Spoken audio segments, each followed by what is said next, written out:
प्यारे बच्चों, हिंदी की कक्षा में आपका एक बार फिर से स्वागत है। जैसा कि आप जानते हैं, हम अपना छठा पाठ हमने आपको पठन और इसका व्याख्या भी आपको करके बता दिया था। तो आज हम शुरुआत करेंगे पहले पठन अभ्यास से, फिर सारांश के बाद हम शब्दार्थ करेंगे। तो सबसे पहले शुरुआत करते हैं पठन अभ्यास। सावन का महीना था। आशीष बड़े भैया के साथ नेहा दीदी के घर गया। अजमेर में दीदी का बहुत बड़ा घर है। घर के आंगन में नीम का एक बड़ा सा पेड़ भी है। शाम का समय था।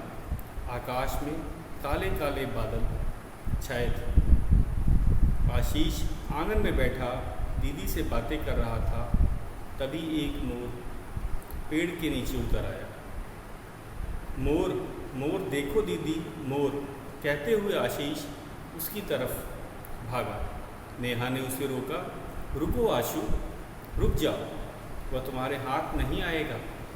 कितना सुंदर है मोर दीदी, मैं इसे पकड़ूंगा। आशीष बोला, मोर को पकड़ना आसान नहीं है, वह हमेशा चौकन्ना रहता है। हाँ, चाहो तो इसे अपना दोस्त ज़रूर बना सकते हो, नेहा ने कहा। दोस्त? वह कैसे? आशीष ने आश्चर्य से पूछा। रुको, अभी बताती हूँ, कहकर नेहा भीतर चली गई और एक कटोरी में दाल के दाने ले आई। उसने दाने आंगन में बिखेर दिए और आशीष को लेकर ओट में खड़ी हो गई। मोर दाने चुगने लगे। नेहा ने बताया, आशीष, यदि मोर को प्रतिदिन अनाज के दाल के दाने खिलाओ तो ये पालतू जैसे हो जाते हैं। दीदी, मोर और क्या क्या खाना पसंद करते हैं? आशीष ने पूछा। इन्हें बीज, मूंगफली, बेर, बरगद और पीपल के फल बहुत अच्छे लगते हैं, नेहा बोली। दीदी, मैंने तो सुना है कि मोर सांप से नहीं डरते और उन्हें भी खा लेते हैं। आशीष ने कहा, ठीक सुना है तुमने। जहाँ मोर होते हैं वहाँ सांप के अलावा कनखजूरे, बिच्छू, टिड्डियाँ और अन्य विषैले कीड़े मकोड़े भी लगभग खत्म हो जाते हैं, नेहा ने बताया। तभी बादल गरजने लगे। मोर नाचने लगा। उसके पंख जापानी पंखे की तरह गोल गोल फैल गए। आशीष खुशी से उछल पड़ा। अद्भुत दृश्य था। उसने इससे पहले मोर को कभी नाचते नहीं देखा। दीदी, इसकी पूंछ देखो, कैसे चमकदार गहरा हरा रंग है। पंखों में तो लगता है कि ढेर सारे तांबे की चमकदार आंखें लगी। इसके बीच का जामुनी रंग भी कैसा चमक रहा है। आशीष प्रसन्नता और जोश में बोले जा रहा था। नेहा बोली, तुमने इसकी गर्दन देखी? गहरे नीले रंग की है और पेट बिल्कुल बादामी रंग का। हाँ, और देखो, नाचते समय इसने अपनी गर्दन कैसे तान रखी, आशीष ने कहा।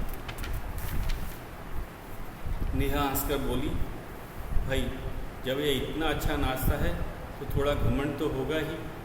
आशीष भी हंस पड़ा और बोला, लेकिन इसके पैर एकदम सफ़ेद हैं, ज़रा भी सुंदर नहीं है। तो क्या हुआ, हैं तो बड़े ताकतवर, इसके पंख भी बड़े मजबूत होते हैं, तभी तो आवश्यकता पड़ने पर यह तेज़ दौड़ सकता है और उड़ भी सकता है। जब यह किसी शिकारी जानवर को देख लेता है तो झट से उड़कर पेड़ पर बैठ जाता है और क्यों क्यों करके सबको सावधान कर देता है। इसके माथे की कलगी भी कितनी सुंदर है। तुम इसे मोर का मुकुट भी कह सकते हो, नेहा ने बताया। आशीष बोला, दीदी, मैंने पढ़ा है कि मोर हमारा राष्ट्रीय पक्षी है। कृष्ण जी भी अपने मुकुट में मोर का पंख लगाते थे। मुझे भी अपनी पुस्तक में मोर का पंख रखना है। आप इससे पूछो कि क्या वह मेरा दोस्त बनेगा। इतना कहकर आशीष मोर की तरफ बढ़ा। मोर झट से उड़कर मुंडेर पर बैठ गया और नाचने लगा। तभी मोर का एक पंख उड़कर नीचे आ गिरा। नेहा आशीष के कंधे पर हाथ रखकर बोली, लो आशु, मोर ने तुम्हारी दोस्ती स्वीकार कर ली है और दोस्ती की निशानी के रूप में यह पंख भी दे दिया है। सच दीदी? आशु ने जल्दी से पंख उठा लिया। बूंदें पड़ने लगी थी। धन्यवाद दोस्त, कहकर आशु भीतर चला गया। तो बच्चों, ये था हमारे इस कहानी मेरे दोस्त बनोगे का पठन अभ्यास। तो आपको पठन अभ्यास भी कम से कम इस पाठ का 2 बार और करना है। उसके अलावा अब चलते हैं सारांश। तो इस जो हमने पाठ पढ़ा है मेरे दोस्त बनोगे, इसमें एक लड़का है आशीष। वो अपनी बड़ी बहन के घर जाता है अजमेर में। जो आज आपको पता ही अजमेर राजस्थान का एक शहर है और वहाँ पे राजस्थान में मोरों को बड़े सम्मान के साथ रखा जाता है। कोई उनका शिकार नहीं करता बल्कि उसकी रक्षा करते हैं वहाँ के लोग। वैसे भी मोर तो हमारा राष्ट्रीय पक्षी है। उसको पकड़ना या उसको मारना दोनों ही अपराध। तो उस समय सावन का महीना चल रहा था, बरसात का महीना आपको पता ही है।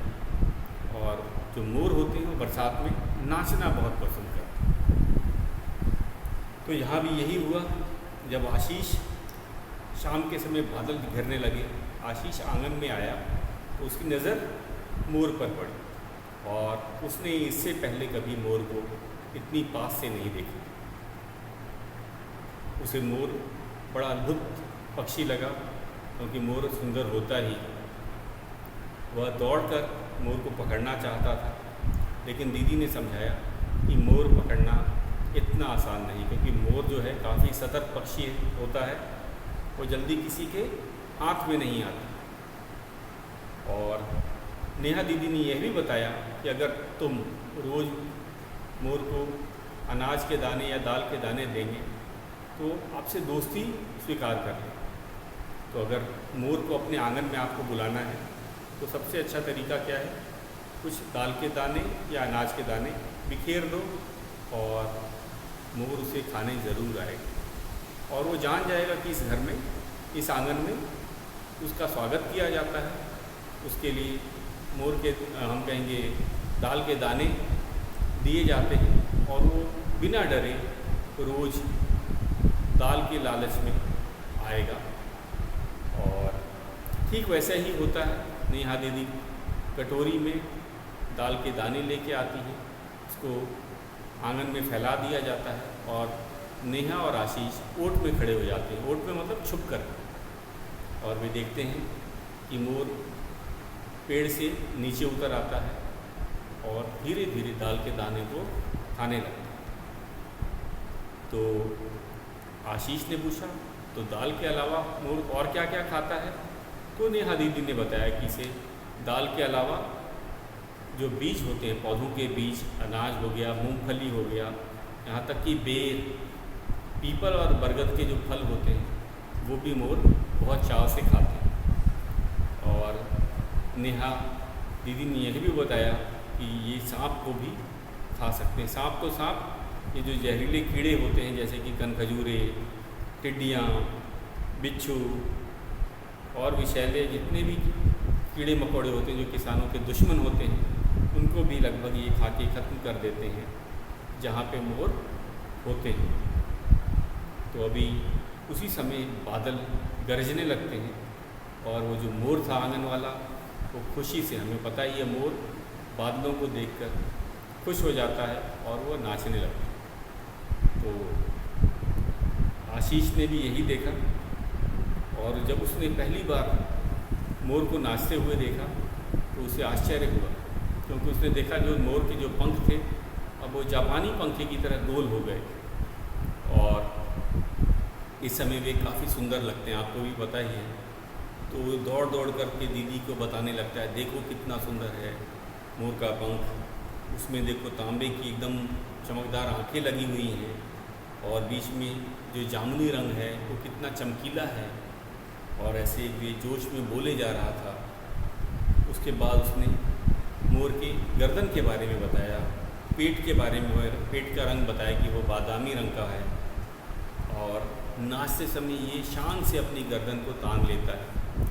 तो दीदी ने इसी बात पे कहा कि मोर इतना अच्छा नाचता है तो शायद इसे कुछ घमंड भी होगा, इस कारण से वह अपना गर्दन को तान लेता है। और फिर क्या होता है, अचानक आशीष की नज़र मोर के पैर पर पड़ती है जो कि सफ़ेद होते हैं और वो उतने सुंदर नहीं लगते जितने कि मोर के पंख या गर्दन। तो वह बताता है कि अरे दीदी, इसके तो पैर उतने सुंदर नहीं। तो दीदी कहती है पैर भले सुंदर ना लगते हो, भले रंग ना सफ़ेद रंग के हैं, लेकिन वो काफ़ी मजबूत है। मोर के पंख और जो पैर होते हैं बच्चों, वो काफ़ी मजबूत होते हैं। मोर कभी कोई शिकारी पशु को देख लेता है तो क्या करता है, वो दौड़ करके भाग जाता है या दौड़ करके उड़ जाता है, किसी ऊंचे पेड़ पर जाके बैठ जाता है। तो उसके पैर काफ़ी मजबूत होते हैं और ये दूसरे पशु पक्षियों को भी सावधान करता है। अगर कोई शिकारी जानवर दिख जाता है, ये क्यों क्यों की आवाज़ निकालता है और इसकी आवाज़ बहुत दूर तक जाती है और एक तरह से सभी जीव जंतुओं को सतर्क करने का काम भी करती है। मोर का आपने कलगी तो अवश्य देखी होगी और इस कारण से मोर बहुत सुंदर लगता है। जैसे कि यह पक्षियों का राजा, तो कलगी जो होती है सिर के ऊपर जो रहती है उसे कलगी कहा जाता है। और जिस प्रकार राजा मुकुट पहनते हैं, उसी तरह मोर भी लगता है कि सभी पक्षियों का राजा है और उसने मुकुट पहन रखा है। और उसके बाद आशीष भी बताता है कि उसे पता है मोर भारत का राष्ट्रीय पक्षी और इसे हमें इसकी रक्षा करनी चाहिए, इसे कोई नुकसान नहीं पहुंचाना चाहिए। शायद मोर इतना काम का पक्षी है, इसीलिए उसे राष्ट्रीय पक्षी का दर्जा दिया गया। वो सुंदर तो है ही है, उसमें तो कोई दो राय नहीं है, लेकिन वह किसानों के काम आता है। वह जहरीले कीड़ों को खाकर, सांप को खाकर उनकी संख्या को कम करते रहते हैं। तो इस तरह से हम कहेंगे मनुष्य और किसानों के लिए वे एक तरह के वरदान हैं। और फिर आगे होता है कि दीदी वो अपने मन की एक बात बताता है कि जैसे भगवान कृष्ण भी अपने मुकुट में मोर का पंख लगाते थे, उसकी भी एक इच्छा थी कि वो अपने एक पुस्तक में मोर का पंख रखना चाहता। शायद उसके बाकी दोस्त भी मोर का पंख रखते हैं, तो उसने भी कहा कि काश मुझे मिल जाता एक पंख, मैं अपने पुस्तक में उसको रखता और तभी जो मोर है उड़कर मुड़ेर पर बैठ जाता है और बादलों को देखकर नाचना शुरू कर देता है। और उस समय उसका एक पंख उड़ करके नीचे आ जाता है। आशीष उसे उठा लेता है। नेहा दीदी कहती है शायद मोर ने तुम्हारी दोस्ती स्वीकार कर ली है और निशानी के रूप में तुम्हें एक पंख भी दे दिया। तो इसके बाद आशीष जो है काफ़ी खुश हो जाता है। वो जान जाता है कि अब ये जो मोर है उसने उसको दोस्त मान लिया है, अब वह रोज आएगा नियमित रूप से और आशीष उसे आसानी से देख सकेगा। उसके बाद वर्षा शुरू हो जाती है, बूंदें पड़ने लगती हैं। आशीष मोर को धन्यवाद दोस्त कह के संबोधित करता है और घर में चला जाता है। तो बच्चों, ये था हमारे पाठ का सारांश और आज हम इसके शब्दार्थों को करेंगे। तो पहले लिखने का काम होगा शब्दार्थ। तो शुरू करते हैं शब्दार्थ। इस पाठ में कोई मुहावरा नहीं आया है, तो हम केवल शब्दार्थ लिखेंगे, मुहावरा वाला भाग नहीं लिखा जाएगा इस पाठ के लिए। तो शब्दार्थ है हमारा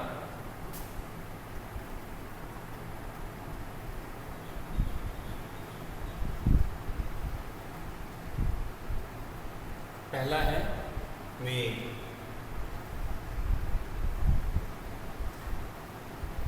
मेघ का अर्थ होता है बादल।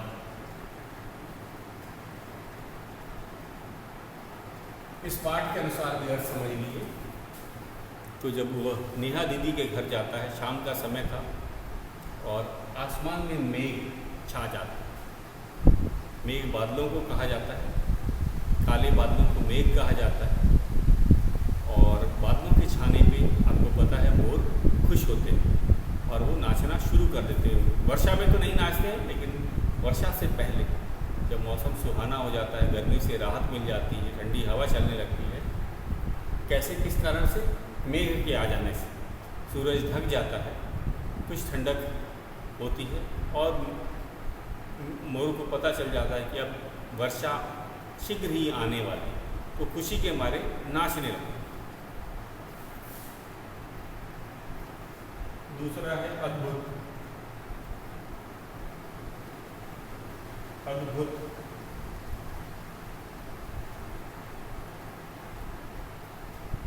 अद्भुत का अर्थ है अनूठा या विचित्र। अनूठा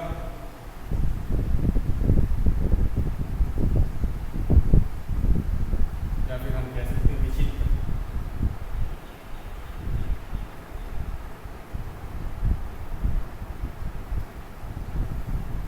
अनूठा या विचित्र।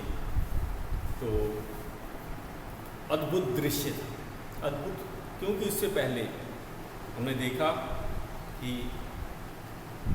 अद्भुत दृश्य क्यों कहा गया, क्योंकि उससे पहले आशीष ने कभी भी ये दृश्य नहीं देखा था मोर को नाचते हुए। नाचता हुआ जो मोर है वो अद्भुत या अनूठा या विचित्र लगता है, क्योंकि उसका जो है आकार बदल जाता है। वही पंख जो कि झाड़ू नुमा उसके पीछे थे, वो खुलकर जापानी पंखे की तरह गोल हो जाते हैं और उसकी सुंदरता देखते ही बनती है। वो दृश्य कैसा हो जाता है? अद्भुत, अनूठा, विचित्र, जो पहले ना देखा हो। खासकर आशीष के लिए तो हम कहेंगे वह दृश्य अद्भुत था, क्योंकि उसने उससे पहले कभी भी मोर को पास से नाचते हुए ना देखा था। शायद उसने चित्र देखा हो या टीवी पर देखा हो, लेकिन उसने मोर को नाचते हुए आंगन में इतनी पास से पहली बार देखा था। तो उसके लिए, आशीष के लिए वो दृश्य कैसा था? अद्भुत। अगला है ओट।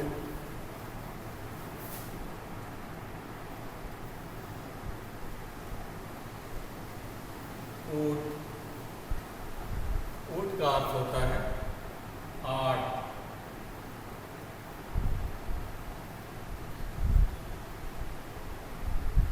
हमने इस पाठ के अनुसार आपको बताते हैं। नेहा दीदी ने कहा कि मोर से दोस्ती की जा सकती है। कैसे दोस्ती की जा सकती है? अगर उसको दाल के दाने डाल दिए जाए। आंगन में दाल के दाने उन्होंने बिखेर दिए, और जब दाल के दाने आंगन में बिखेर दिए और वे खुद ओट में छुप गए।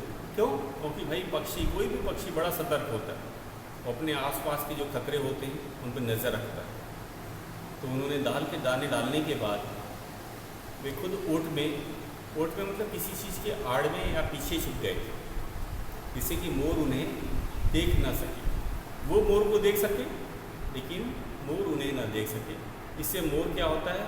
निश्चिंत हो जाता है कि हाँ भाई, कोई खतरा नहीं है आसपास, सब जगह कोई शिकारी जानवर नहीं है। अब निश्चिंत होकर मोर पेड़ से नीचे उतर आता है। नीम के पेड़ से नीचे उतर आकर के आंगन में दाल के दानों को एक एक करके चुगना शुरू करता है, खाना शुरू करता है। और ये दृश्य कौन देख रहा होता है? आशीष और नेहा। कहाँ? ओट में छुपकर। ओट का अर्थ होता है आड़ में या पीछे छुपना, जिससे कि वे तो उसको देख सके मोर को, लेकिन मोर उन्हें ना देख सके। तो पीछे छुपना को आड़ भी कहा जाता है। कलगी।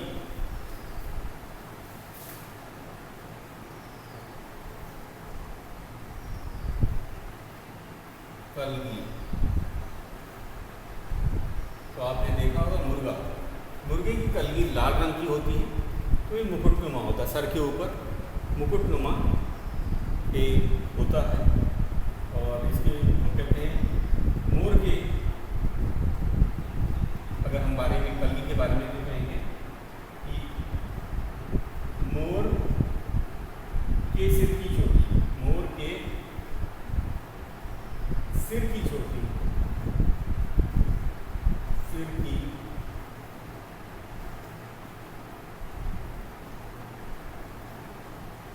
चोटी। अगर ऐसे बताया जाए दृश्य चित्र बनाने के लिए तो मोर अगर है, मोर तो ऐसे ही बहुत सुंदर जीव होता है। मान लेते हैं उसकी आँख हुई तो उसके सिर पे एक कलगी होती है, मुकुट भी करती है। जैसे कि इसीलिए मोर को पक्षियों का राजा भी कहा जाता है, क्योंकि राजा के सर पर मुकुट रहता है। तो अगर हम मोर की बात करें तो ये जो इसे हम कलगी कहेंगे। तो ये भी बहुत चमकीले रंगों की होती है और काफ़ी सुंदर नज़र आती है। तो ये हम कहेंगे मोर के जो सिर की चोटी या फिर कलगी कहा जा सकता है इसे। तो इसे भी हम याद रखेंगे। अगला है, इसको मिटा देते हैं। चित्र तो आपको समझ आ गया। कलगी सर के ऊपर होती है। मुर्गे की आपने देखी होगी लाल रंग की होती है, लेकिन मोर की चमकीले नीले रंग की। कभी गौर कीजिएगा, मुर्गे की जो कलगी होती है वो लाल रंग की होती है, लेकिन मोर की चमकीले नीले रंग की होती है। काफ़ी आकर्षक लगती है और इससे मोर की सुंदरता बहुत ही अधिक बढ़ जाती है। चित्र तो मिटाई देना।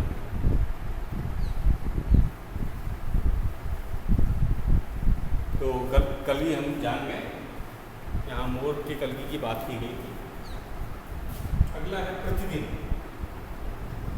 हमारा 5वां है शब्द प्रतिदिन।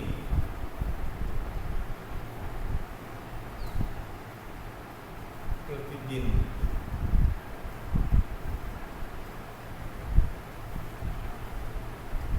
का अर्थ होगा रोज। तो एक मोस्टली हमने ये पाठ में पढ़ा ये दिन कि अगर हम मोर से दोस्ती करना चाहते हैं तो प्रतिदिन उसको दाल के या अनाज के दाने अगर खिलाएंगे तो आपके आंगन में आने लगेगा। वो जान जाएगा कि यहाँ के लोग उसका स्वागत करते हैं, वे उसे दाल के दाने या अनाज के दाने देते हैं और वो आपका दोस्त बन जाएगा। तो प्रतिदिन का अर्थ है रोज़। प्रतिदिन का क्या अर्थ होता है? रोज़। अगला है हमारा सावधान। तो मिटा देते हैं इसको। सावधान हमारा छठा शब्द है, इसको मैं मिटाई देता हूँ। छठा है सावधान।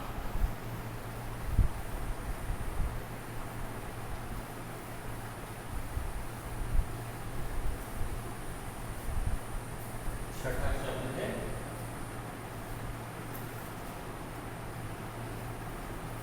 सावधान।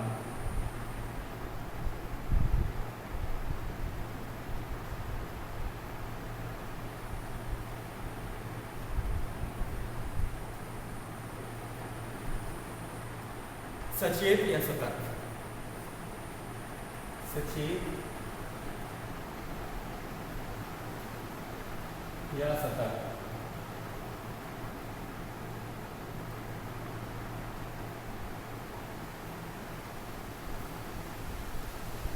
उसके बाद जैसे कि सावधान रहता है, सतर्क रहते हैं जो कोई भी पक्षी को। अगर मोर की बात ना की जाए, आपने देखा होगा पक्षी हमेशा सावधान रहते हैं। क्यों? क्योंकि जब भी वे ज़मीन पे उतरते हैं या फिर उड़ते समय भी सतर्क रहते हैं, क्योंकि ऊपर भी शिकारी जो पक्षी होते हैं जैसे बाज हो गया, चील हो गए, वे उन पर हमला कर सकते हैं। तो पक्षी अधिकतर आप सतर्क देखो, कहीं भी जरा सी आहट होती है उड़ जाते हैं। पेड़ों से भी उड़ जाते हैं, अगर ज़मीन पे बैठे हों तभी भी उड़ जाते हैं। वे अपने आसपास लगातार सर घुमा घुमा के देखते हैं, नज़र दौड़ाते रहते हैं कि कहीं से कोई खतरा तो नहीं आ रहा, कहीं से कोई शिकारी जीव तो नहीं आ रहा, उन्हें कोई खतरा तो नहीं है। तो इसे सावधान कहते हैं। इसे हम सतर्क या सचेत भी कहते हैं।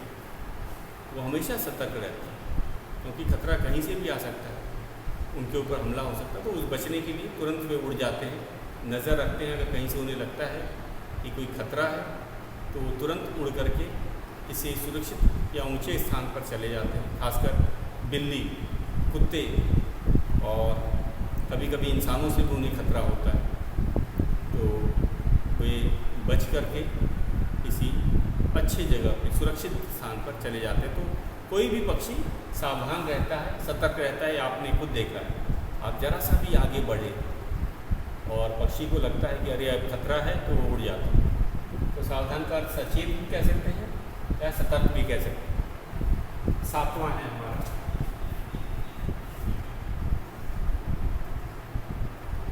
विषैले।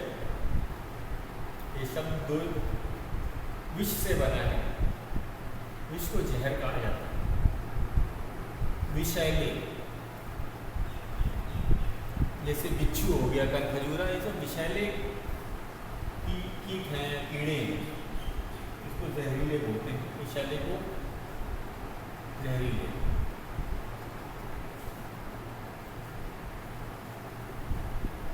विषैले विष का बना है। विष का अर्थ जहर होता है। तो विषैले सांप की अगर हम बात करें ना, तो कुछ सांप में बहुत जहर होता है, कुछ सांप जहरीले नहीं होते। तो विषैले विष से भरे हुए, कनखजूरा, बिच्छू, ये सब हम कहेंगे विषैले कीड़े हैं या विषैले कीट हैं, क्योंकि ये काटते हैं। तो कभी कभी बिच्छू के काटने से लोगों को की मृत्यु तक हो सकती है। उनमें विष होता है या कुछ नहीं तो बहुत तेज़ दर्द होता है। जैसे कनखजूरा, अगर कनखजूरा काट ले तो बहुत तेज़ दर्द होता है, वो जहर के कारण ही होता है। जहर को ही विष कहते हैं। तो विषैले जहरीले या जहर से भरे हुए।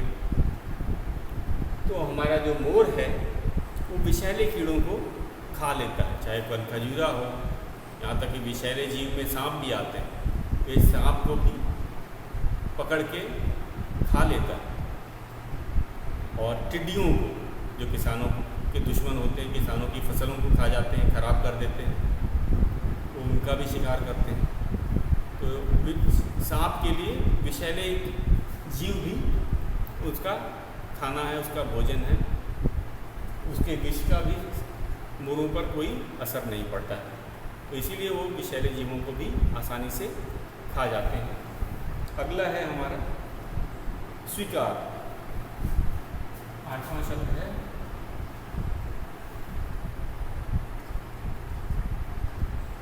स्वीकार। स्वीकार का अर्थ होता है मान लेना। मान लेना। स्वीकार का क्या अर्थ होता है? मान लेना। तो इसमें ये हमने पाठ के अंत में इसके बारे में जाना था। जब आशीष नेहा दीदी को अपनी मन की इच्छा बताता है कि उसे एक मोर का पंख चाहिए और इस कारण से वह मोर से दोस्ती करना चाहता है। आशीष ये बात अपने नेहा दीदी से बताता है कि वह मोर से दोस्ती करना चाहता है क्योंकि उसे एक मोर का पंख भी चाहिए जो अपने वह पुस्तक में रखेगा। और मोर उसी समय नाच रहा होता है मुड़ेर पर। उसका एक पंख उड़ करके, टूट करके या उड़ करके आशीष के पास आकर के गिरता है। आशीष दौड़कर उसे उठा लेता है और तभी नेहा दीदी कहती हैं, देखो आशु, तुम्हारी दोस्ती को मोर ने स्वीकार कर लिया। तो स्वीकार करना है मान लेना। तो दोस्ती स्वीकार कर लेना का अर्थ होता है मोर ने आशीष को अपना दोस्त मान लिया। स्वीकार करना मतलब मान लेना है। तो पाठ के अनुसार हमने इसका अर्थ आपको बता दिया। तो आपका गृह कार्य सबसे पहले एक तो है आपको 2 बार पाठ का पठन अभ्यास करना। इस पाठ का कितनी बार पठन अभ्यास करेंगे आप? 2 बार। उसके बाद आपको पठन अभ्यास के अलावा एक सारांश जो आपको ऑनलाइन कक्षाओं में बच्चे सुनाते हैं, पाठ का सार या सारांश, उस पर को भी आपको एक बार देखना है, अपने शब्दों में आप सुना सको। और नोटबुक में शब्दार्थ को लिख करके याद करेंगे। लिखना ही नहीं है, उसे याद भी करना है। तो इस पाठ का आप सुलेख लेखन भी लिखेंगे, पाठ से संबंधित एक मोर का चित्र भी बनाएंगे, शब्दार्थ भी लिखेंगे और याद करेंगे। यही आज आपका गृह कार्य।